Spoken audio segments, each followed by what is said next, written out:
Hello, everybody. Welcome to F1 or F Off, your audio pit stop for Formula One news and race reviews. My name is Gabe. And I'm Iddris. Howdy ho, neighbors. Howdy ho. Howdy ho. Why Ever? did you say howdy ho? I don't know. I was thinking of. I think I'm mixing up shows here. For a You're just second, I trying to was come up with gonna. like clever things to introduce an episode that like Yeah, feels maybe. like, ooh, hippie yeah. Yippee-ki-yay. No, I was thinking of Home Improvement. You remember Wilson from that show? How he would look over. He'd look over the Yeah. fence. Is it the guy who looked over the fence? Yeah, yeah. You Yeah, just yeah, only yeah. ever saw his eyes. But I feel like anytime I saw his face or the eyes, I was like, I think I can make out the rest of your face. But I don't. Now that I'm saying this out loud, I don't think it was him who said "Howdy ho, neighbors." Who? What show is that? Mm. Anyway, that listeners, if you know, then send us a note on that because I don't know why that was in my head. Anyways, One of my favorite walk-ins is when RuPaul comes into the workroom on an episode of Drag Race, yeah, and every time it's hello, hello, hello. You expect it every time. It's like yeah, they've got you trained, you know. yeah, So I don't know if beneficial of us having like a catchphrase yeah. to start. I mean, well, whatever. But anyway, We'll come up with one. today our discussion is going to be about teammates and rivalries.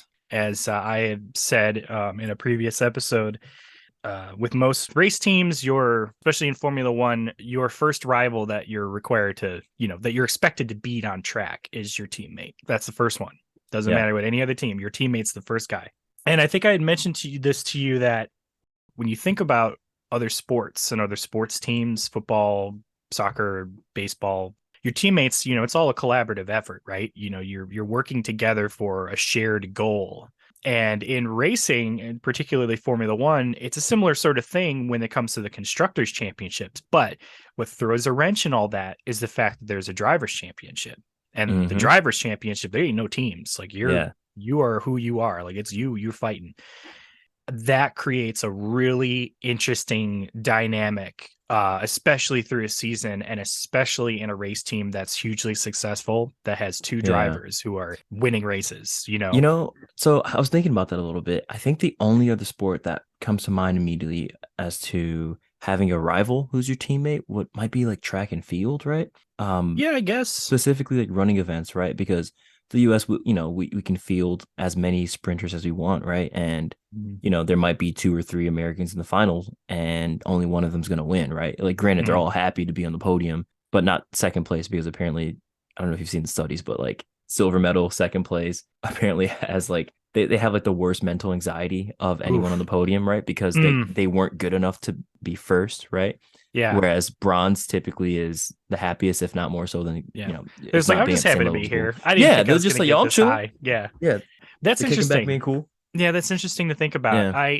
I think that a lot of that really depends on the perspective. Oh, Because absolutely. we've seen people who are like second place in a race and they're just over the moon. I mean, we've Oh, had people yeah.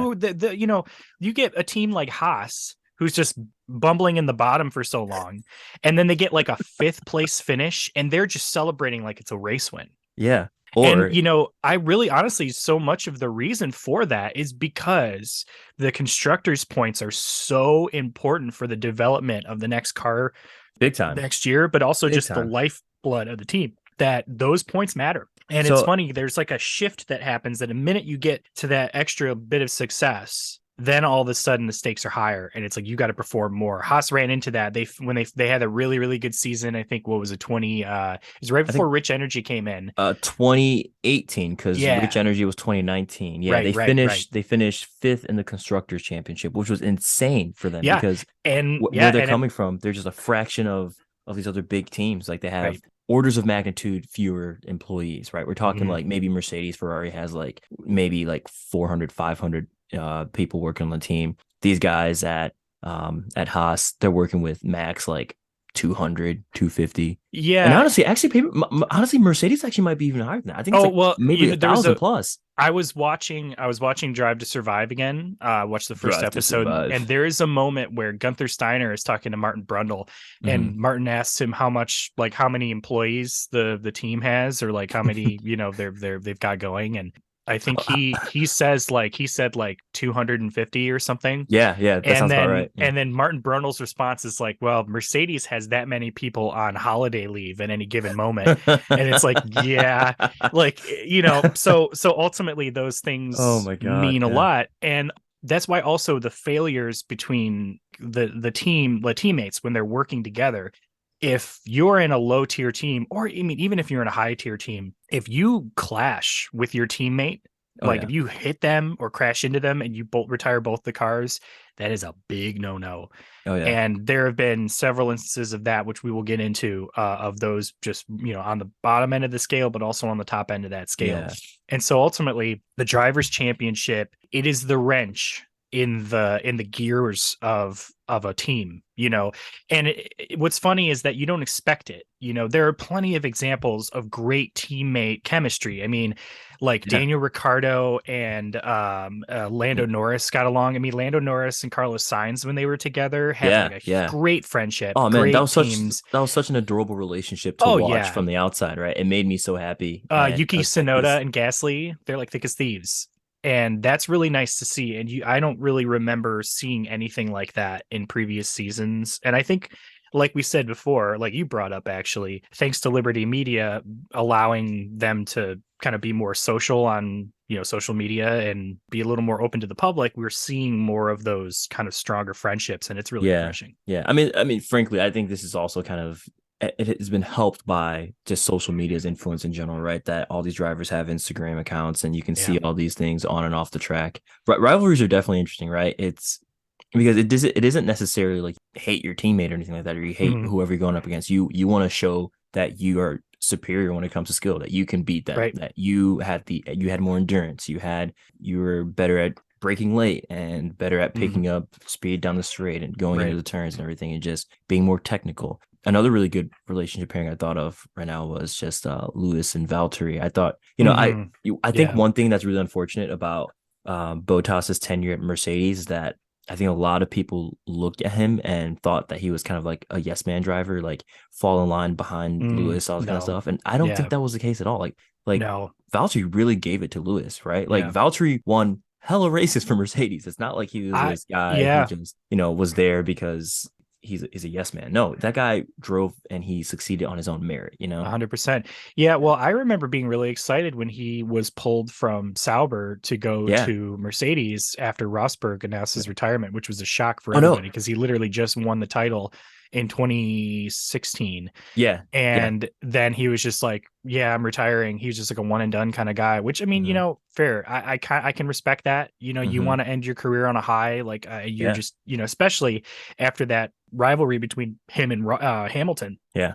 which originally when they were in karts, they were like super good friends. They were like best Yeah. friends, and Formula One applies a tremendous amount of pressure. I mean, when the people who get into Formula One, it's not like, oh, you're just a driver. Like, sure, there are guys that have a lot of money. They have maybe some Right. state sponsorships that get in there. And I would say for the most part, those guys don't really end up having any major success. Like, I could be wrong. I can't really think of anybody that's got like had a major money sponsor that was like, made it right to the top. Yeah. Um, It takes they time. are, it does. The thing is, all of these drivers, most of them, I would say, they come from really, really, really successful race careers and other forms of racing. And then all of a sudden they show up in Formula One. They're so used to just walking away with championships or just having it, having maybe one or two rivals that are really close and everybody else in the field really, really far down. And all of a sudden they get to Formula One and they're just like, oh, wait a minute. But Yeah. I thought I was going to be able to do this really well, but these guys Hmm. are fast. I mean, it's Yeah. literally the cream of the crop.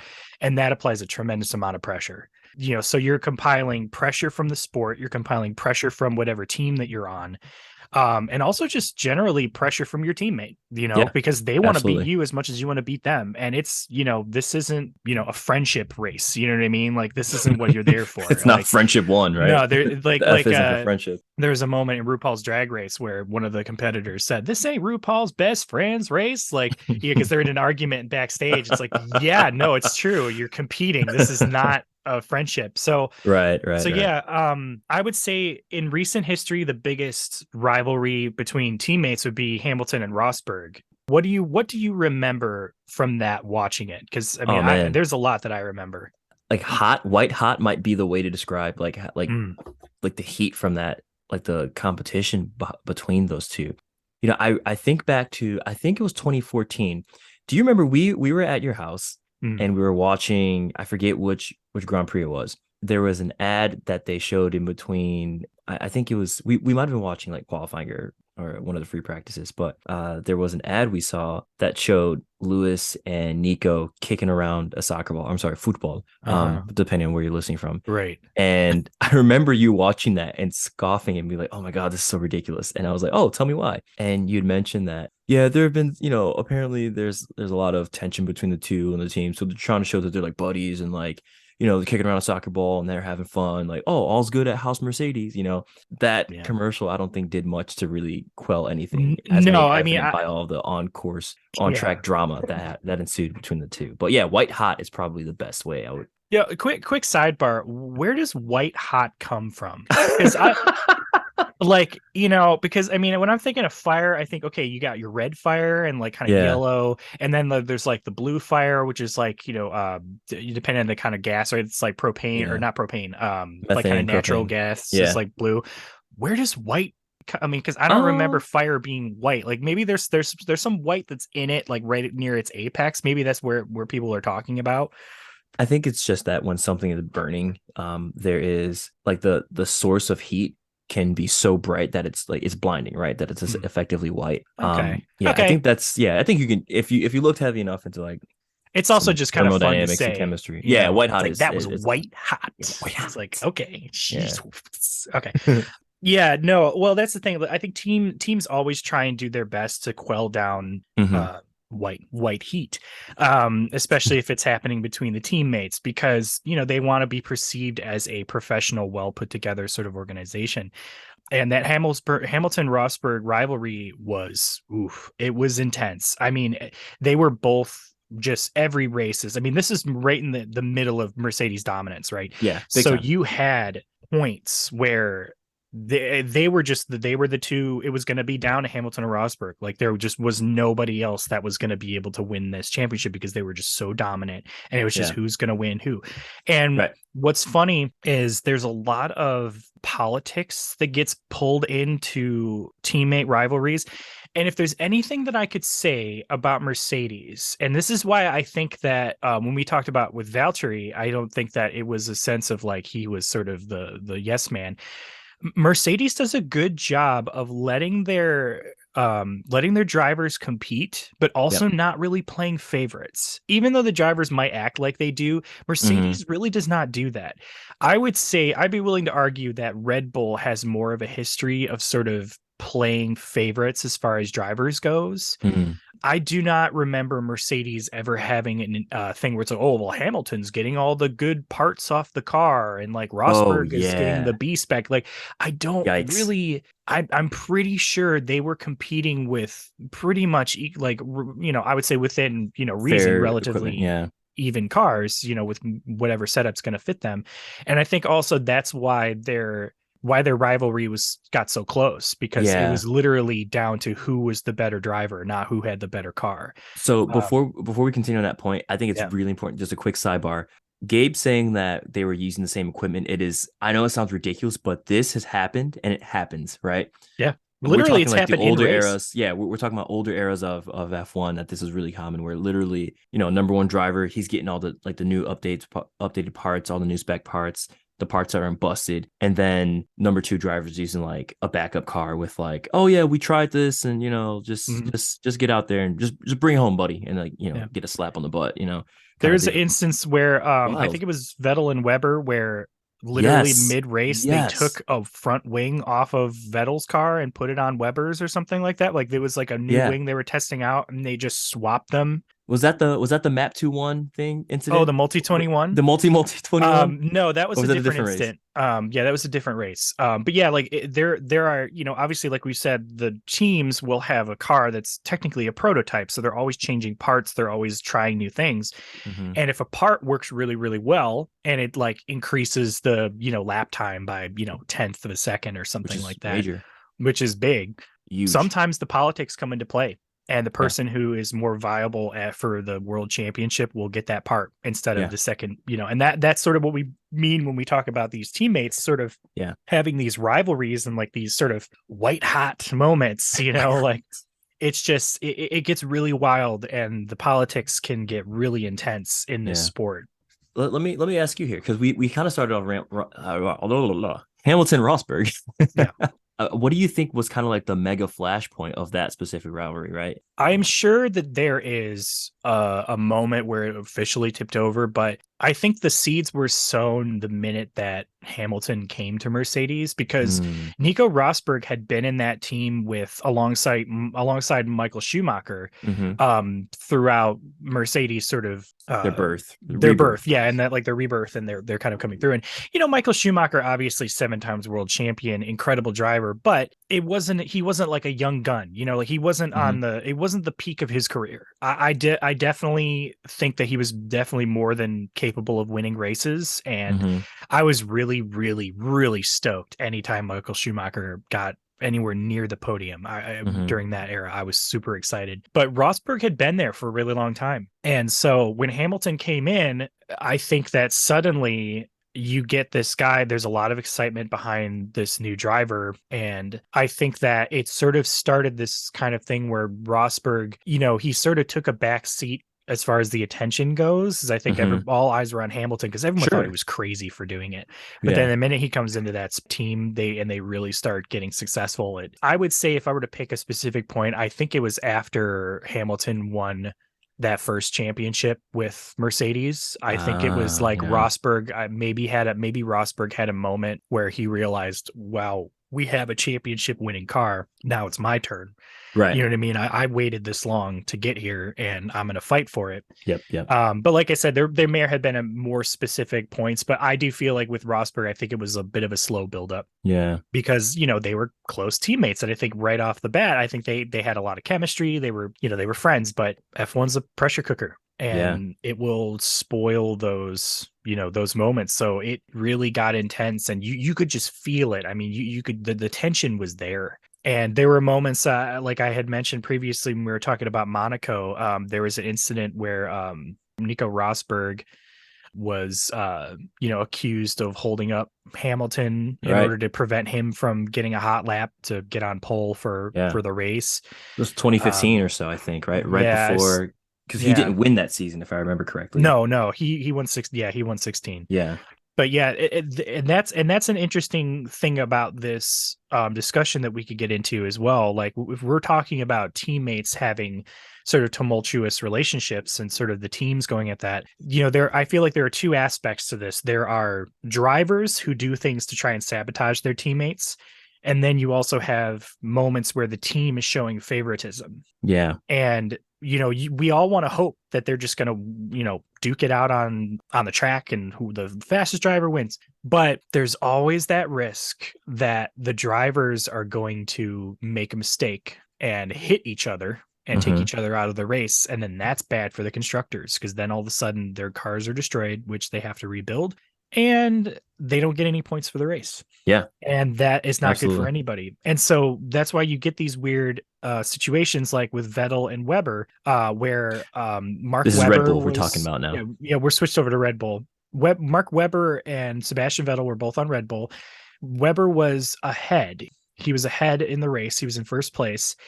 And the team called an order which multi 21 was Hmm. what was called. And you can sort of extrapolate what that really means, but 2-1 instead of 1-2 means like first driver, then second driver, or second driver, then first driver. Right. And in this context, second driver is Weber, first driver is Vettel. And Vettel did not want to lose that race. Even though he was, I think at that point in the championship, he was definitely well ahead, because I remember at the time watching it thinking like, wow, this is kind of selfish.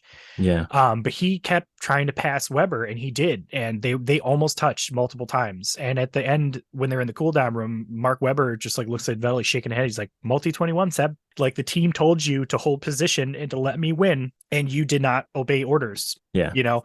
And that's sort of where you have this kind of cross section of teams trying to sort of Yeah. manufacturing a result, but also a team member not going along with that.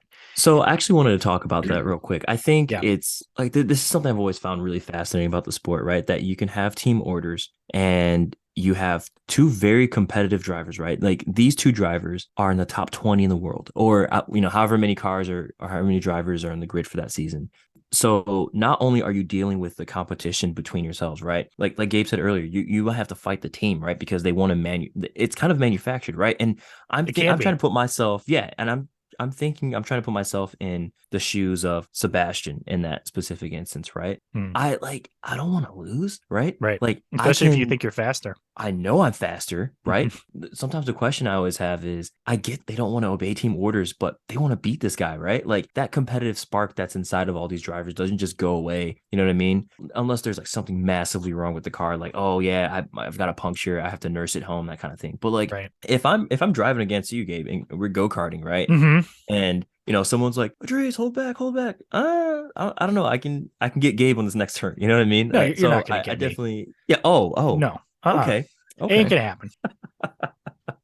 I'm just saying, ain't going to happen, bro. So Gabe You and ain't I, going to pass me. we have raced go-karts a few times, and like Oh, in God, the I get so so intense. it was the two of us and the group of maybe It four of was our other good friends. it was our old band. Yeah, We'd have yeah, our like old our band. band hangout. We would go to Yeah, swings and things, or was yeah. it swings and things or good Fun and stuff times? is the Fun off. and stuff. Yeah, Isn't fun and that stuff funny? is. All of those, it's like, let's go to it's either swings and things, good times, or Or fun and fun and stuff. stuff. So, hey, how are we going to name our go-kart and arcade place?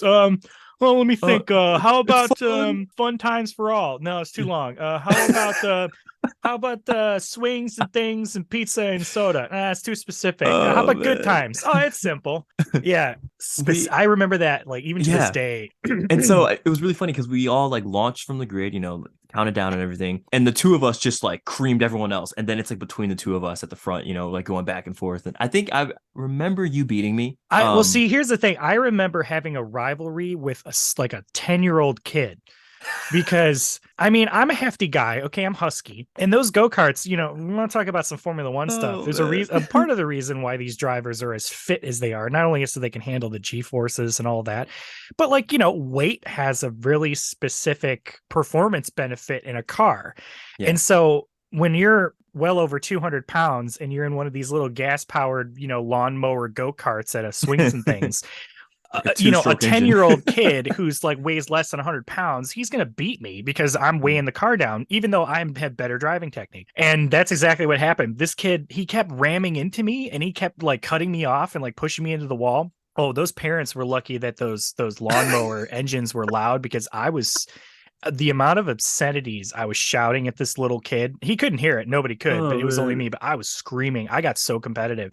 This is the first Um, I'm hearing of this. This is Oh, are you this is like really? 9 Yeah. years Oh, later. oh, dude. Man. I remember seeing. Look, he did that thing. That meme where Luigi, in Super Mario Kart, like mean mugs people as he passes. That's literally what this kid did to me. And as he did, I was like, I Yeah. was Yeah. swearing up a storm. I was so mad and I wanted to catch him so bad, but my cart was slow because I was Man. fat. So that's the thing. It's like, I got some skills when it comes to driving. I know good, like kind of on track technique. I Mm, mean, yeah. I'm not saying I could race a race car because, there's other things, but I think more than a normal person, would be because, it's because I like it. All right. And I've been Beautiful. playing racing video games like forever since I was a Yeah. kid. So like you don't, Yeah. beat a 24-hour race in Gran Turismo without kind of knowing how to get around a track a little bit. I So I have gotten all the gold trophies in Mario Kart at 200 I'm cc. working at it. So Dude, 150cc is tough and they cheat. I'm telling you. oh, Like, 200 cc is even crazier. man, oh, I don't even know if I want to try it. Yeah. But anyway, enough of that. Well, Yes. what's funny? Yes. One thing I liked about that little tangent, it was relevant. Yeah. Very Um, relevant. so one thing I did want to talk about too is obviously Hamilton Rosberg. That was within the past Last few years. Yeah. last few years. Mhm. Same with Vettel and Weber. That was like 2010, 2014. But there are a lot of So examples of many. this, like So more many. than I even remembered. And so going back through them, each of them had a little bit of a taste of different things. I would say arguably the most famous of the rivalries between two teammates, I would be willing to bet is Senna versus Prost. Oh man. Yeah. One thing that I really liked was I went back and I watched those races. Okay. The late 80s. Yeah, I watched through the 70s, and then I got a little bit of glimpses here and there of a couple of different ones, and then the 89 season was really intense because they had another regulation change where they went away from turbos. And so a lot of the cars had really intense like V10 engines, and in That some have a cases V12s. They have a very distinct sound. Oh, Very they was distinct sound from so that much era. more aggressive, Yeah. and onboard cameras were a little more prevalent. So Mhm. you got a really good sense of sort of the violence of these things. And at that point, the team that was like the one to beat was McLaren. Ayrton Senna was a huge talent. Yeah. He had won races at that point already. He was just incredibly fast driver in the wet, especially. Yeah. And you had Alan Prost, who had been a world champion already. He had been in the sport throughout the 80s. He was in the team when they first introduced in Renault, when they first introduced turbochargers. So, Mhm. He had a lot of experience, but they were both incredibly competitive. I mean, if we're real quick, just say like, I Yeah. think out of all these rivalries we're talking about here, I think this is the rivalry, right? Yeah. Like we're Yes. talking like Right. two alpha dogs that Hmm. will not yield. Oh, yeah. Well, And because Prost was. and that yield thing is really important because Yeah. Yeah. there are two events in Oh, particular. yeah, yeah, no, for sure.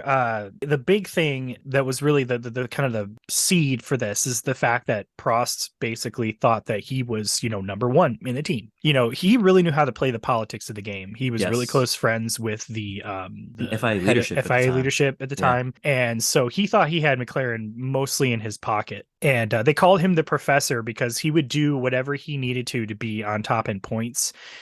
So if he wouldn't take a risk to push an extra position if it had enough points in order for him to, get the championship or for McLaren to make the constructors. So he is very calculated. Senna comes in. He is super raw talent. I mean, Yeah. and and the thing about Senna wants to win every single race. He Yep. is No not, matter he doesn't what. yield to nobody. He was Yep. just like, I'm the fastest. I will take you down. Their rivalry came to a point in 1989 at the Japanese Grand Prix. And you know what's funny? I watched through this, and there's a Yeah. huge controversy because there's a lot of opinions. But I'm telling you, when you watch it, like footage, and if you slow it down, I've slowed it down. I watched it a few times. Right towards the end of the course, there's a little Yeah. chicane that goes before you dip down to the straight. Just real quick for the listeners, you want to describe what a chicane is? So, so chicane is basically a series of left and right turns that usually starts at the end of like a heavy braking zone. And so it usually, in this case, it was a heavy brake, and then there's a kind of a sharp right, and then a quick left before it kind of opens up down into a curve. Yeah, it's So, highly technical. Highly technical, and definitely creates a lot of mixtures when it comes to two teammates like outbreaking each other and being right on top of their game and sort of leaving each other room or not. And this is where that comes relevant. So typically there's a rule now in F1 where you need to leave enough racing room for your rival, if so long as they're alongside you far enough. So if you're ahead of them significantly in a corner, then that's your corner. And so you can make a turn in, and if they hit you, then that's on them. But if they're significantly enough alongside of you, then it's what's called racing room. You've left them. You have to leave them enough racing room to make the corner. So back then they didn't really have this rule, but it was sort of like kind of an unwritten rule. And so what happened was both of them entered into this corner, and if you watch that footage closely, Ellen he turned really early, and so they collided. And why this is important is because if Senna didn't finish the race, then Prost was going to be world champion. They both collided. Okay. It wasn't a huge collision. Like no tires got pulled off, but Senna's front wing got busted. Prost gets out of his car. Senna told the marshals to push him through. There's a little slip road to go through if you miss the chicane that you can rejoin the track. There's a little you kind of dodge between these little barriers, and he slipped through the barriers. He got his car going again. He made it around to the pits. They changed his front wing, and then he did a barn burner of a end of the race and ended up winning. And it was a Herculean effort. But Prost went to the driver stewards and he was like, "Hey man, he missed a chicane and like he didn't trust the whole, distance of the race. And so he needed to be excluded. So Senna ultimately got excluded from the race. Prost won the championship. It was very bad because the two things that made this really intense was the fact that the footage appears that Prost turned in on Senna really early. Like Yeah. if Senna hadn't been there, he would have been in the grass like that kind of early. Like and the other thing was the fact that the little slip road that Senna went through in order to rejoin the track, it was there specifically for cars that if they miss it, they yes. go through and then can re-enter safely. So Yeah. what they were suggesting that he should have done was back up, go towards Oh, opposing race traffic, and one of then the most rejoin. dangerous things you can do. Yeah, one of the most dangerous things you could possibly do as the solution in order to respect race distance. That doesn't make any sense. That just Yeah. complete nonsense. So Yeah.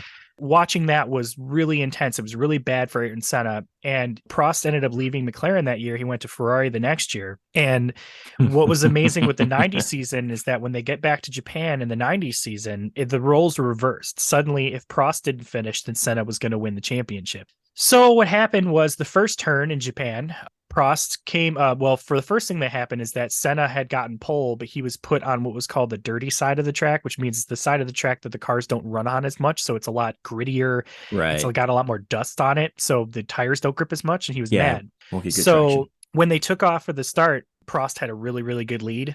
And Senna came up and he took the inside line on the turn that was a right-hand turn. And rather than giving Prost that room, he closed the gap, which he had the right to do, but Senna took him out and they crashed in that first turn, which meant that Senna won the championship and Prost lost.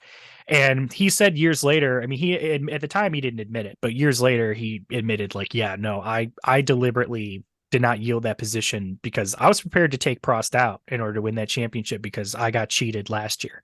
Yep. You could say what you will, whether or not that was acceptable or not. But I would say to me, it kind of is a bit of a wash. Ultimately, that rivalry was incredibly intense. It was incredibly political, and it was by no means the first, and was definitely will not continue to be anywhere near like the only rivalry between two teammates that happens. Yeah. There are some instances with teammates where it's not necessarily a rivalry, but there's a lot of political things that happen. So when Ferrari was in its big dominant period with Michael Schumacher, they were so dominant and just ahead of everybody that they sort of were in positions where they did stuff that did not please the crowd, and also they got in trouble with the FIA. Schumacher's teammate was Rubens Barrichello, a really beloved Brazilian race driver, a really good guy. He's incredibly fast, like he's an incredibly good driver. And there was an instance where Ruben was, I think it was Indianapolis, he was winning the race and like the two Ferraris were way up there, but for some reason, even though Michael Schumacher was already like ahead of the championship, they told Rubens to move aside and let Michael win. And so it was team orders. And literally at the last turn down the straightaway to the finish, Rubens moved aside, slowed down his car, and let Michael finish like right at the end. Can you imagine They how that must claimed, have felt inside for him? well, Like, oh yeah, well that's oh the thing. man. The team claimed at the time it was for a photo op. Okay. Yeah. Just like Ford versus Which Ferrari, right? yeah. And what they ended up actually getting in trouble for, I mean, obviously the fans and the sport itself was really disgusted and kind of disappointed at that outcome. But what they really got in trouble for was that Michael Schumacher, I felt really bad about it. And so what he did was he had Rubens Barrichello stand on the top podium spot and hold the winner's trophy during the celebration. And they got fined for that because they were fined for violating the podium rules or something like that. Like they got in trouble for doing that. Yeah, that's what I mean. The sport has had so much politics involved with it. Like the 70s, the 80s, it was just so much of it all over the place. But between teams, it feels almost especially gross at times because it's not like them versus us. It's sort of like this internal thing with the team almost sabotaging themselves or like making decisions that just don't feel right for the team and the sport in general. Yeah. So that wasn't necessarily a rivalry, but it was definitely some weird stuff between two teammates that like, had some weird implications. But Yeah. I think the next one that really was a big after the Senna Prost and like Schumacher era was when Hamilton actually came into the sport, it was his rookie year, 2007, Yep. between Fernando, who was at that point the reigning world champion. I know Hamilton is definitely one of my favorite drivers, but definitely your favorite 100%. And Oh Alonso yeah. is probably my favorite. So 150,000%. this is sort of this weird thing where it's like you and I have like I would say we're probably of the same opinion on this whole situation. But Sure, do sure. you want to kind of give a little playback of sort of what happened there? Yeah, I mean, well, let's just try to set the stage that post 2006 F1 championship, right? You have Fernando Alonso coming off of winning 2 championships with Renault at the time, right? Because I think he won those championships in 2005 and Renault. 2006. Yep. Yeah. And, he's coming to McLaren. In comes this new rookie teammate, Lewis Hamilton, straight from the English racing scene. And Lewis is, he's not a cat who's just gonna like lay down and like let you run over him, right? Like this guy can race. He's got some real skill. So McLaren is poised at the top of the 2007 season to just swing through and just walk away with it. Yeah, walk away with it, right? They have a crazy great car, 2 top tier talents. What could possibly go wrong? Well, rivalries, right? Because this is what happens when you have 2 aces on a team. You have a lot of tension that can form. I haven't seen the entirety of the season, so I'll turn over to Gabe to kind of talk about the flashpoints. But throughout the season, you just see this ebb and flow going back and forth of like, I don't feel like I'm being, treated fairly on this team, and why is he being favored and all this kind of stuff. And I think I've even heard stories and rumors of Fernando actually giving his mechanics like just envelopes of money, to it's this. I just saw this one recently to kind of give them like a push to like, oh, let me just really make sure I'm working really hard for Fernando and not, when Lewis comes by, it's so politics. Yeah, dude, it's wild, man. You see, this is the thing. You have a similar situation in some ways to the Senna and Prost sort of thing from the 89. In the fact that Alonso was the reigning world champion, right? And Alonso was not an old guy at this point. Like he was still a young driver. He when he came into the sport, he was a young guy and he was a really young winner. I mean, he's a hugely talented driver. I mean, he's so fast. But, you get this new young guy coming in, and Hamilton is incredibly fast. He's worked for everything that he's gotten. Nothing was handed to him. And so he, being his first year, being right in McLaren, which, a lot of times rookies don't get those drives, like it's sort of unheard of for a rookie to like get a Ferrari drive immediately, or like, absolutely. I think it's more prevalent recently because I think teams are starting to understand that like young drivers are sort of like their bodies can take more punishment and their reaction times might be a little faster. So like they sort of prioritize the like young talent more. They kind of lean towards that in some ways. But yeah, Hamilton was young and fast, and he was ready to he was out there to prove something. And so there was this really weird dynamic of like 2-time world champion right on the tiptoes of his game, and then this new young driver who is just hugely talented, white hot, comes in. White hot. That should be the name of the episode. White hot. They were in this strange situation where during a qualifying session, Hamilton sort of he didn't let Alonso go by for a qualifying lap, right? And basically Alonso was not happy with that because there's something to be said about track position during qualifying, especially on specific tracks. Right. You have to sort of negotiate traffic while you're also trying to do the best lap times. If a car is on the racing line for a particular place, that can completely destroy your lap. And so, track position is important. So Hamilton didn't let Alonso pass for track position, which, okay, that kind of sucks, but it is what it is. So Alonso decides that in order to sort of retaliate for that, they both came in for a tire change to do like one last kind of hot lap for the session. And they did this thing where they double stack them, which basically means that both cars come in to the pit, right? Like one after the other, like literally behind each other. And the team has like 2 sets of tires ready to like just service both of them and get them going. Yep. And real quick too, when they came in for this double stack pit stop, there's not much time left in the qualifying session. Yeah, that's the thing. Yeah, the time was ticking down. And obviously, in order for you to be able to successfully get around and do a hot lap, you can't just go out of the pit lane and then do the hot lap and come back in. You have to do a warm-up lap and then, basically go around the track and then start at the beginning again, cross the finish line and start your hot lap. And so what happened was Alonso gets released. The lollipop that they have, it's like this little, sign that says go or stop comes up, and they're telling him to go. And Alonso sits there and he does not move. He holds his Oh position. man. And he held his position just long enough so that Hamilton was not able to go around, do his warm-up lap, and cross the finish line before the time expired for him to start his hot lap. So Hamilton missed out on a shot for pole.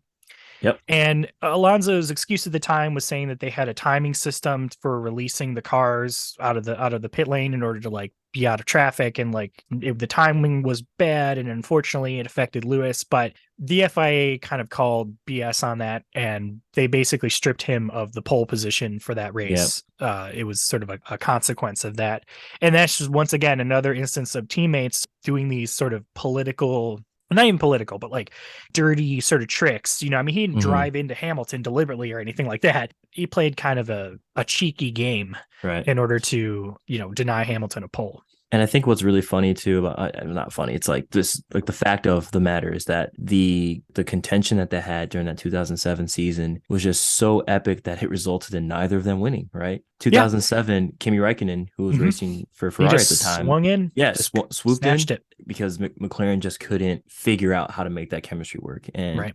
Sometimes some drivers just aren't meant to be in the same team together, because it will do more damage to the team than it would to just have one of them and have someone else there who can actually kind of work within the system and make sure that the team is working as a team and getting the points. Not to say that Lewis and Fernando were like actively trying to sabotage one another or anything like that, or the team, maybe one another. And when I say sabotage, is kind of a very extreme word, but like, trying to get the advantage over the other, right? Yeah. But they weren't trying to necessarily blow up McLaren or anything, and so. Well, and to talk about damaging though, I would say one of the more famous sort of teammate rivalries that unfortunately ended up in tragedy, you can speculate directly or indirectly, but it was just the timing felt really sort of significant. Was you had Ferrari had this really quick, world championship quality driver. You mean warp drive engine car?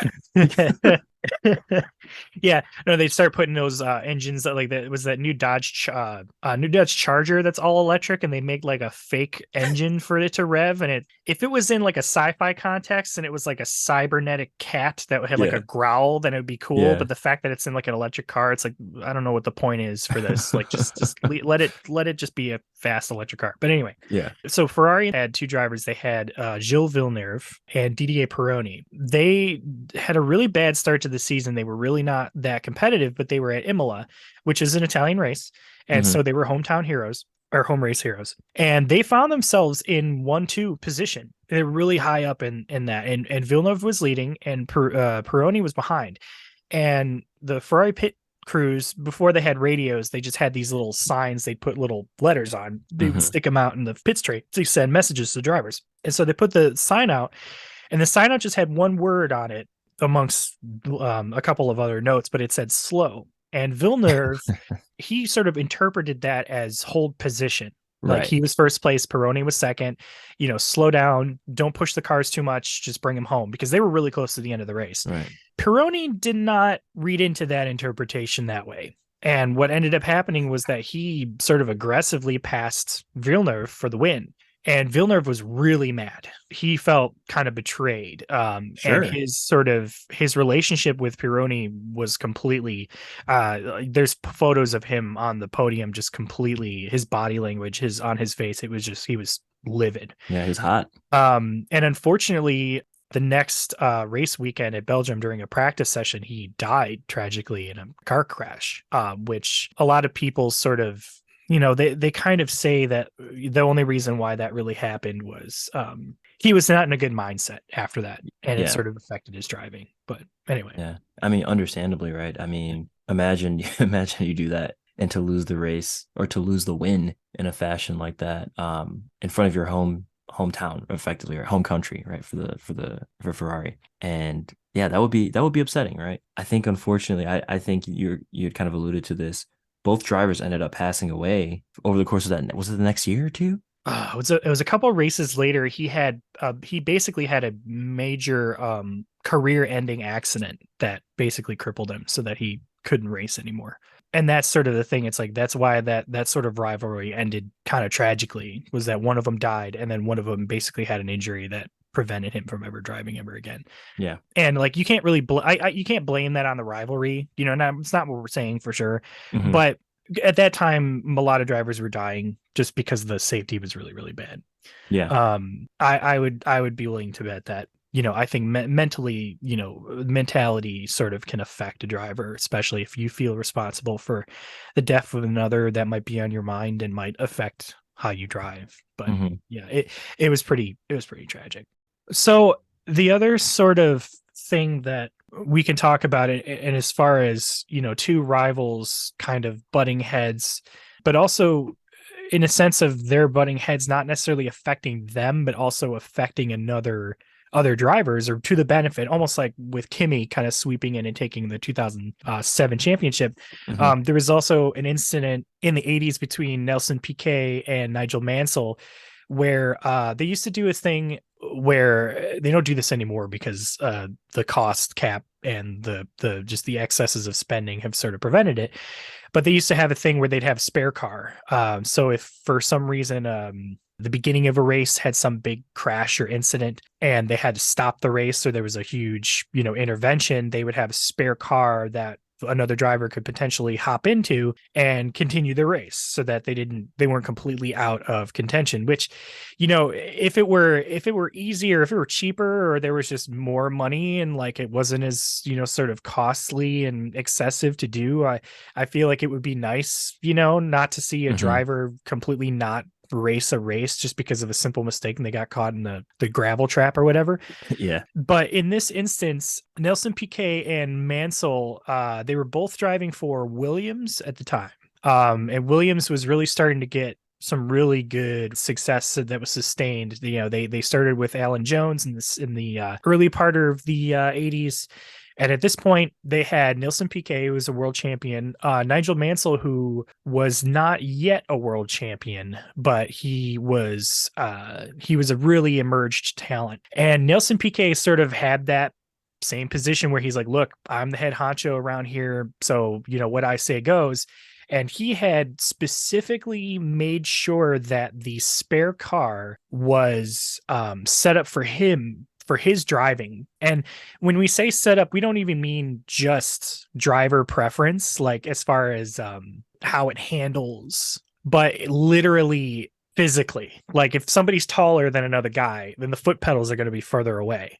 You know what I mean? Basically, PK was like, "Yep, no, you set this car up for me. This is what I want." And there was a big accident at Silverstone, and Nigel Mansell ended up taking over that third car, the spare car. And Hmm. Nielsen Piquet was not too happy with that. And what was amazing is that Nigel Mansell drove the hell out of that. And I think he ended up winning that race. But it also kind of put them sort of on the back foot in a sense that they were kind of infighting, and it allowed sort of Prost, who was in the McLaren, to sort of kind of make up some spaces. And actually, even though the McLaren was a much slower car, like it was able to actually be competitive because the other teams had kind of slowed each other down. Hmm. So there's definitely instances of that sort of happening as well. But say what you will about teammate rivalries, I think some of the more intense rivalries that have happened in this sport have come down to obviously team versus team. Yeah. And I think the big ones that at least come to my mind that I can think of actually involve Michael Schumacher through the 90s, at least before he Yeah. really started winning. It was pretty incredible to see because him and Damon Hill famously had an intense rivalry. They were going back and forth, and sort of all culminated it towards the end of, was it 94? Let me 94. Yeah, 94. But yeah, it was the season that Senna died. It was already off to a really intense start. Yeah. And Yeah. Damon Hill came in to fill in for Senna after Senna passed. Yeah. Damon Hill is another one of those guys. A lot of these drivers, they're sort of like historical family names. So like, for example, Nico Rosberg, his dad, KK Rosberg, won a world championship with Williams. Villeneuve, Gilles Villeneuve, his son Jacques we're gonna talk about him in a second. Yeah. because he sort of comes in at the 90s and ends up winning a championship. So Damon Hill's dad, Graham Hill, was a famous driver in the 60s. Yep. And so he comes into the sport to fill in the shoes at Williams for Senna after Senna passed. And then he and Schumacher sort of had it was a bit of a rivalry going on. And it all accumulated at the end of the season. And there was an instance where Damon Hill, kind of similar to the Senna and Prost situation, where Very similar. Very similar. They were yeah. coming around a turn, and Michael Schumacher turned in on Damon Hill around a corner, and it like tipped Schumacher up and over. Like he like two-wheeled his car over. And the clip is really race. Scary. It was. You can find it on YouTube. It's really wild. Because back then the cars, how they were built, they used a lot of exposed like push rods and struts on the wheels and on the frame of the vehicle, the chassis. And yeah, it was a little spooky to see it go up that high. Like it was easy to see two wheels catch each other. So basically, what ended up happening was Michael Schumacher turned in on him, kind of flipped his car because their wheels caught, and it just kind of sent him upward. And so Schumacher's race was over, and Damon Hill's car had, he kept going through the lap, but it had structural damage. Yeah, on the front wing, and I think near the front.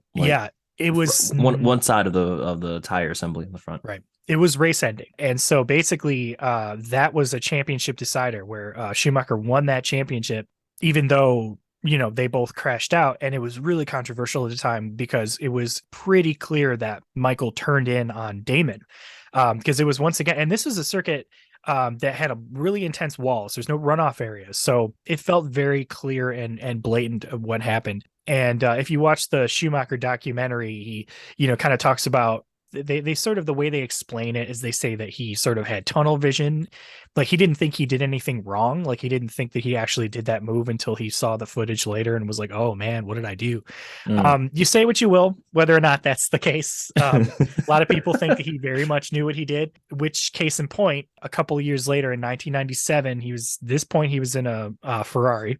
In a similar situation with a Williams once again, but this time it was with Jacques Villeneuve, and they were the son of Gilles, and they were at the European Grand Prix, and they had a similar situation. They were coming in for a right-hand turn, and Michael, he moved in on Jacques because it was one of those situations where if Jacques didn't finish, then Michael was going to win the championship just based on points. What was interesting about this time was that you could say arguably it was even more blatant looking. It was also not successful because the Ferrari ended up in the gravel, stuck, beached itself. It probably could have continued, but he was stuck. Yeah. And Martin Brundle, who's the commentator at that point, he says this funny thing where he's just like, you hit the wrong part of the car, Michael. It didn't work this time, bud. So Jacques continued to go around. He had some damage, so he didn't win the race, but he finished high enough to where the points were enough for him to win the championship. And I think the most interesting part of this whole saga is at least the fact that Jacques was aware that this is a possibility.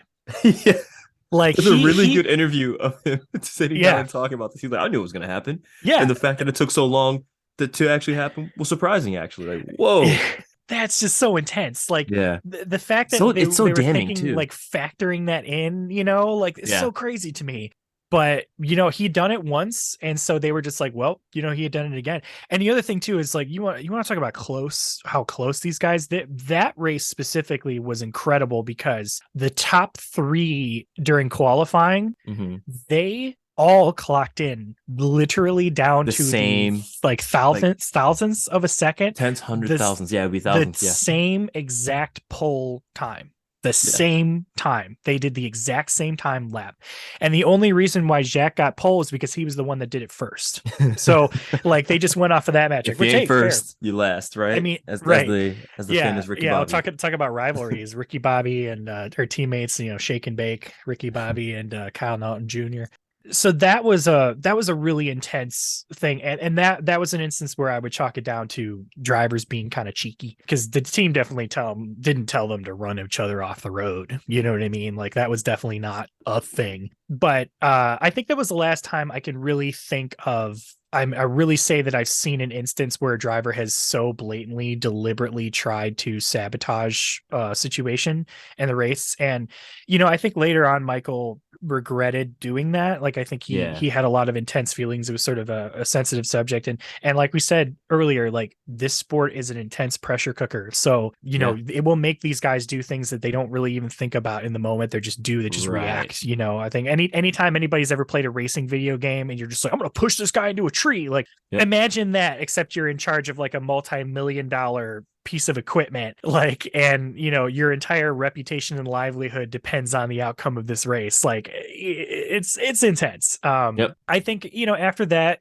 like we said, we had a couple of teammate rivalries and things of that nature, but you really didn't get an intense team versus team rivalry Yeah. battle. There was like Alonso and Vettel had duked it out a little bit in the when Alonso was driving for Ferrari in like the Yeah. early 20 teens. Even that, like, it was sort of a rivalry, but it did not feel as an intense as the Hamilton Max rivalry Yeah. did in 2021. That one definitely felt really like it could go either way sort of Yeah. situation. And there were glimpses of it in 2020 a little bit, but Yeah. 2021 was the big like Yeah. time that we really got that sort of feel. I think I'll go on record saying that I think the 2021 F1 season will probably go down as like the best season of Formula One history, at least I'm going to The say honestly best? the last, honestly, just because of how competitive it was. And I think if I remember correctly, I think there were 6 or 7 different race winners, right? You had a handful of first time race winners as well. Sure. I think all that kind of factoring together, I think just kind of leads itself towards being one of the best seasons. All right, maybe I'll say one of the best. Maybe Well, not the best, but it's yeah. my personal So, favorite in a long time. That was mhm. bonkers to watch. And on the topic of rivalries, what we saw between both Lewis Hamilton and Max Verstappen in 2021 was just so intense, and it was so thrilling to watch. There was definitely like some on track action of, hey, I'm going to squeeze you and I'm going to really put you in positions that you don't want to be in with your car. Mhm. And I think it was respectful for for most of the season until a few flashpoints. And I think it's those flashpoints that we probably want to talk about here. I think the one that probably comes to people's minds first off would be Silverstone 2021. That's the British Grand Prix. Lewis and Max were, I think Lewis had the inside line. Max was on the outside of the track, and I forget the name of the turn, but they're coming around the corner and just going down, completing the turn. And Lewis might have been a little behind Max, but still had the inside line, right? So both of them, in both their minds, they're both apex drivers. So they're thinking, oh, this is my corner, right? So I'm gonna squeeze the other until they have nowhere to go. Max gets sent off and goes, beaches the car completely, smashing Mhm. the wall. He actually has to go to the hospital afterwards because the G-force readout from It was that violent. collision Yeah. was so peaky on the sensors that it initiated the hospital protocol that the FIA has in place, right? Yeah. And Lewis went on to win that race in front of his home crowd. That was really mega. And It when was I say also tough it to really was, put blame on it. yeah, and I watched a lot of commentators and, got their thoughts on it. I think the consensus from what I saw from the commentators, like the actual professional drivers who have driven in the past and have some sort of a racing history that they can speak towards, a lot of them were kind of saying 55-45, 55% of it being Lewis's fault, Uh-huh. yeah, that alone, it's kind of that's pretty tight, right? So Yeah, people I are kind think it of was saying it like goes anyway. they both sort of were contributing to that accident happening. Right. And I think, and that's where things will come into place where they talk about it being a race incident, Yeah. Really quick though, on the subject, I was thinking about this on the subject of like, a race season being like best in history. Yeah. I would say, at least in my 12 years or so watching the sport at this Well, point, I think. 13 now, right? 2010. Yeah. The one season that is the most memorable for me sticking out of my brain was actually the 2012 season. And I'll tell you why, because the 2012 season, the first 6 races were all won by different drivers and different teams. Oh man, that's Like beautiful. it was Jensen Button for McLaren, Alonso for Ferrari, Nico Rosberg Mercedes, Sebastian Vettel Red Bull, Pastor Maldonado for Williams, Pastor Maldonado. Mark Webber for Red Bull, and then Lewis Hamilton, like within those first Wow. races. And then it just goes back and forth between like Weber, Hamilton, Alonso, and then there's a couple of Jensen Buttons in there, and then Sebastian ended up winning. Oh, and Kimi Räikkönen won Dude, Abu Dhabi in the Lotus Renault. this is That season to me is incredibly memorable for that. It's also memorable because I believe that was the season where they did that really ugly like duck bill noses that everyone yeah. thought were hideous. Yep. I would say 2021 definitely has that kind of caliber of a season where Yeah. there was a lot of different race winners, but it was still pretty much Red Bull versus Mercedes. But it's just the rivalries were really intense, Yeah. and the kind of go back and forth between the teams. And so yeah, like Hamilton and Max sort of crashing at Silverstone, that was definitely a big kind of moment. It almost reminds me of there was that big moment with Hamilton and Rosberg in was it Circuit de Catalunya Yeah. in 2016, where like Rosberg pushed Hamilton off the track, and then Hamilton ran into Rosberg in the first lap, and they both got taken out. Feels sort of like that. There's always that potential that one or the other can clash, and like you either both go out or somebody ends up worse.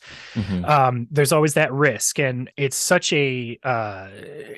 an intense moment for the teams and the drivers as well, because even if you continue the race, like you might be at fault and then you lose points and penalties. Like there's always a consequence. Nobody ever comes out of clashes like that unscathed. The next big one that happened that year that's really memorable, that was actually really intense, and we can talk about it we talk about safety, was that Monza race where down the first Yeah. chicane at the end of the straight, Yeah. Max's car ends up on top of Hamilton, and his car literally grazes Yeah. Hamilton's race helmet as Yeah. it No, collides yeah. over. The rear tire actually touched Lewis Hamilton's helmet. Yeah. And mind you, these cars are rear wheel drive, right? So Mm-hmm. all of that torque and power from the engine right there in the rear wheel, luckily it didn't touch his head to the point where, there was a lot of traction, and, Right. if he had just stepped on the gas, then, God knows what would have happened. Yeah. But Well, I mean, also if they hadn't had the halo oh yeah, around that yeah. driver, Shout that out would have Halo.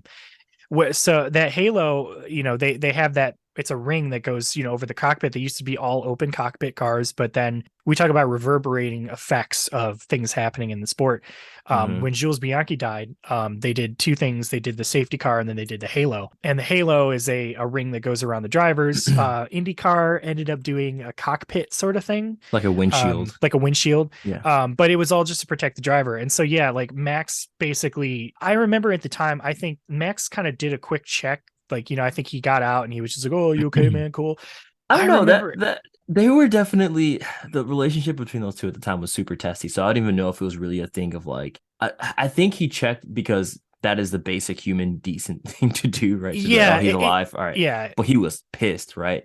It didn't feel, it did. I think for me, had I been in that situation, regardless of how intense the competition was, I probably would have felt completely terrified that I Yeah. had potentially killed my Oh, fellow absolutely. driver or injured them.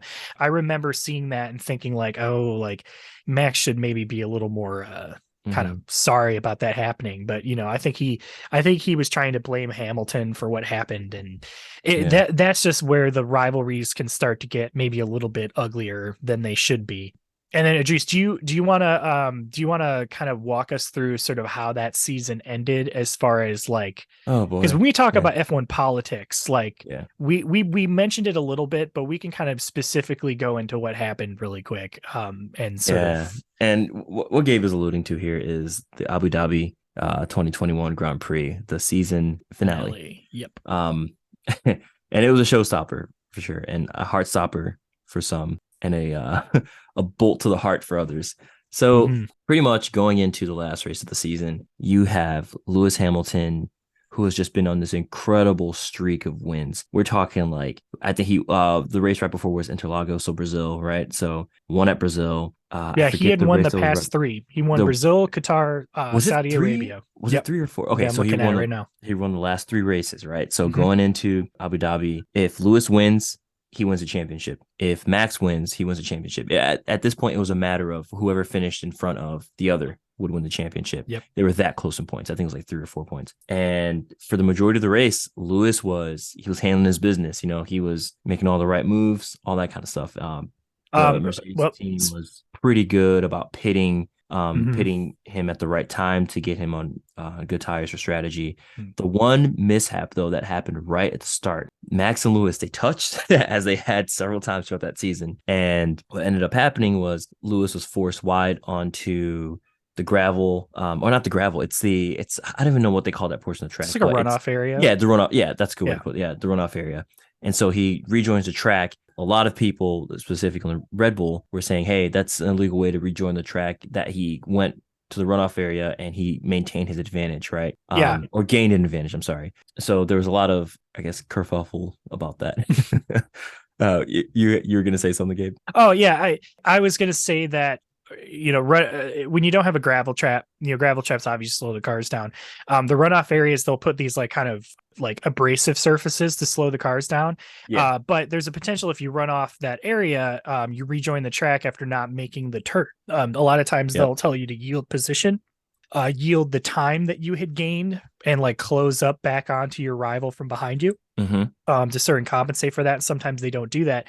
But I honestly think that the biggest thing that set this up for this final lap Showdown. Yeah, showdown, literally, this race went down to the last lap. yeah, Like, is related to actually to teammates. yeah, Sergio Perez, who is Max's teammate on Red Bull, and also he the did Mexico Minister of Defense. Oh, he did a insanely stellar job at holding off Lewis Hamilton from catching up to Max Verstappen through a huge portion of the race, and that gave Max. No, what it did, he was backing Lewis Hamilton into Max, Yeah. because Max was catching Lewis, and Mm-hmm. so Perez hadn't pitted yet, and so he was still out on track, and Yep. he kept Hamilton from passing him. Did a And great job of defending. that was absolutely insane. And Yeah. I think even Max on the radio said that Checo was an absolute legend.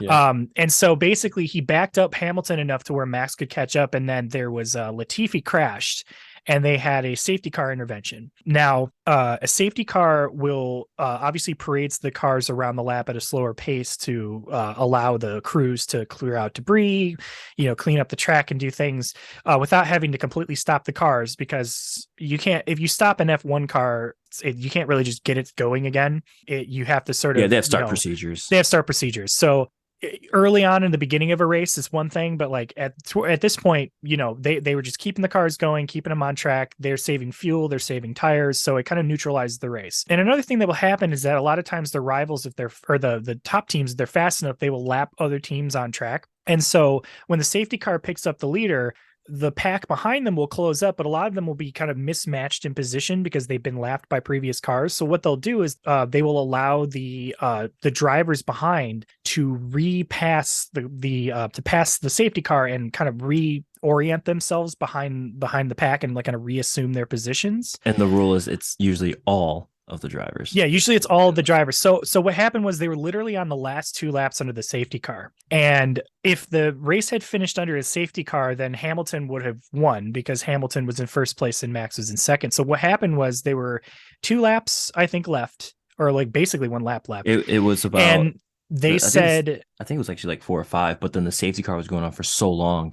Yeah, they initiated the overtaking or unlapping of the cars. Yeah, and halfway through that unlapping, rather than just letting everybody catch up again, they were like, "Okay, the safety car's coming in," and everyone's like, Yep. "What? Like, wait a minute, like, yeah, we didn't all unlap ourselves. Yeah, they didn't completely all unlap themselves. They were just like, okay, and Toto Wolff over the radio was just like, "No, Michael, No. this is wrong." He was so mad because then all of a sudden they were the race was starting again with like 1 lap left, and Hamilton was on old tires. Max was ripping and roaring, ready to go. He's literally right alongside him, waiting for him to get the field going.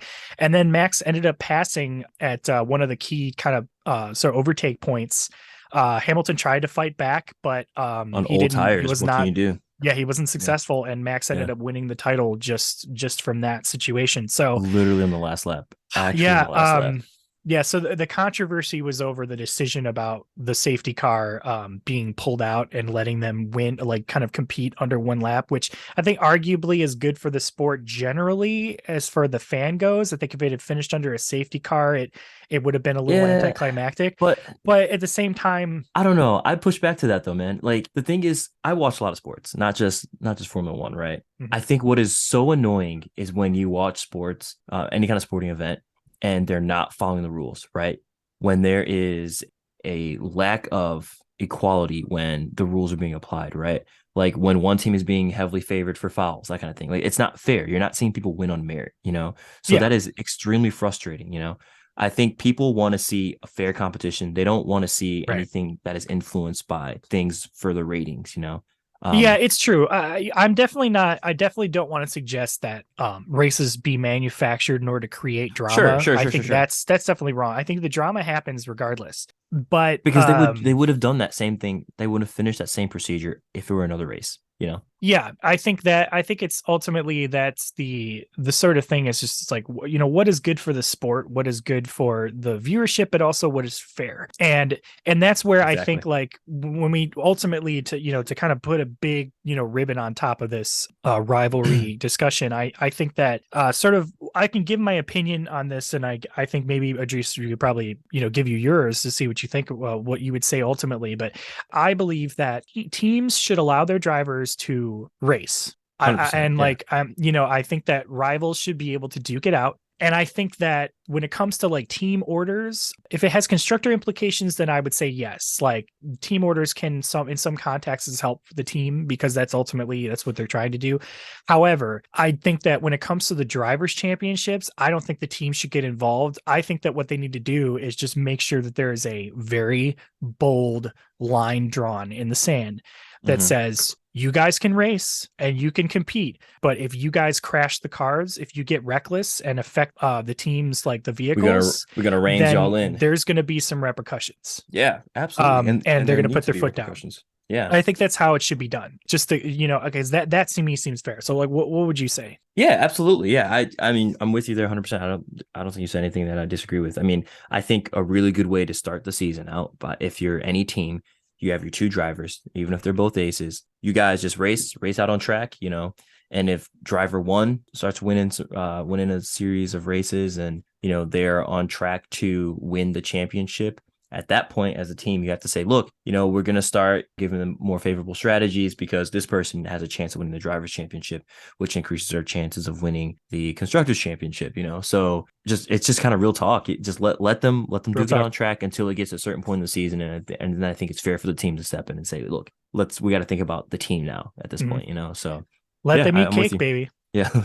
I don't know if that's I don't know if that's how that saying is typically applied, but yeah, okay. No, but it feels right. It feels like It feels it right. feels like a cool Yeah, thing to say it does. about this. Let them eat cake, baby. Yeah. Oh, and I think we missed like the biggest rivalry of all. And that is Christian Horner when defending Red Bull for the cost overrun and pulling out his glasses at the press conference and Are talking you about the catering costs. are you saying that it was like it's like Christian Horner just has a rivalry with everybody? Completely. Yeah, Completely. but hey, he's so good at playing the politics of that game. Just saying, but yeah, that's a rivalry of a different kind. But well, I would say that's pretty much our discussion today about rivalries and teams. Appreciate you guys listening through it. We're definitely excited for 2023. I'm Yeah. assuming hopefully that we'll get a good rivalry situation going on this next year. Yeah. We'll see how it shakes out. I So. mean, hopefully Ferrari can get it together for this upcoming season and we see like a really, really true comparison of the skill between Charles Leclerc and Max because there were some flash points throughout the season that kind of demonstrated the brilliance of those two when they're competing against Yep. one another. And Yep. yeah, I can't wait to see if that turns into a full blown like real rivalry, not one manufactured, you know. Yeah. You don't want a team to have to like, oh, like you only pay for the free version of Formula One, so you only get to, just This is win the ad some supported races. Like, version. yeah. I don't want the car to shut down because you didn't pay the premium plan on your turbocharger. Let's hope that Ferrari gets some actual reliability up in here and gets things. Ouch. Ouch. Rude, I know.